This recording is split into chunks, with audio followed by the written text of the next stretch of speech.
ورحمۃ اللہ وبرکاتہ۔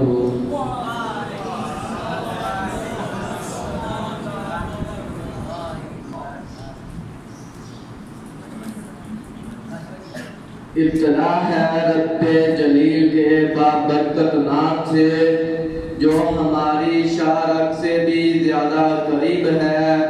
یہ زمین یہ آسمان کا جہاں کوئی نہیں دے گا، زمین تم کو تو امان کوئی نہیں دے گا۔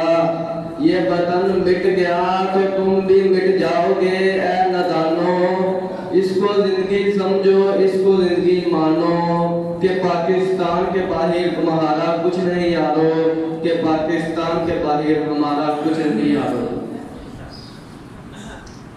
جیسے سرکاری اداروں کے شریف چپراسی ہوتے ہیں، ویسے ہی آج کل کے بچے غیر سیاسی ہوتے ہیں۔ صدر علی وقار، میں چشم تدبر سے یہ منظر غور سے دیکھتا ہوں کہ ایک بچے کو چوری کی عادت ہے، اس کے ابو کو یہ عادت چھڑانے کی حاجت ہے، قریبی مولانا کی بڑی شہرت ہے، اس کے دم پھونکنے میں بہت طاقت ہے، باپ بیٹے کا ہاتھ تھاما مولانا تکایا ہے، مولانا نے سر پر ہاتھ رکھ کے دم فرمایا ہے۔ گھر آ کر باپ نے بیٹے سے پوچھا، بیٹا دم کے بعد تمہارے دل میں چوری کا بوال تو نہیں آیا ہے؟ تو بیٹے نے کہا نہیں ابا جان، لیکن سارے راستے مولوی کے کام جوتوں نے پہنچایا ہے۔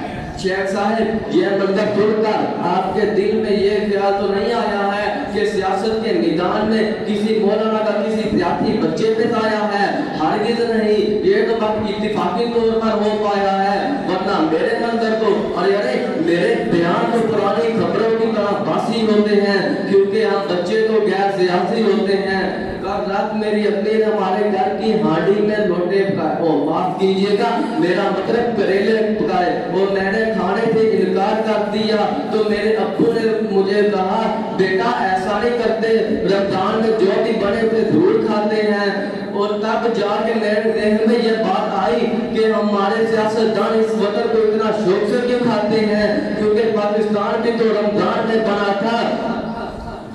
شیخ صاحب ہم بچوں کا سیاست میں کوئی واسطہ نہیں، ہم ممی نے ضد کر کے چاکلیٹ کا ڈبہ تو کھلوا سکتے ہیں، لیکن فلودے والے کا بینکوں میں اکاؤنٹ نہیں کھلوا سکتے۔ ہم بچوں کا سیاست میں کوئی واسطہ نہیں، ہمارے اوپر استادہ اور والدین کے کیسز تو ہو سکتے ہیں، لیکن کیسز ہونے کے باوجود ہم دسی نہیں بن سکتے۔ یقین مانیے میرے ساتھ کتاب تو مجھے یہ بتاتے ہیں جس طرح 80 اور 4 84 ہوتے ہیں، اسی طرح ہم بچے غیر سیاسی ہوتے ہیں۔ شکریہ۔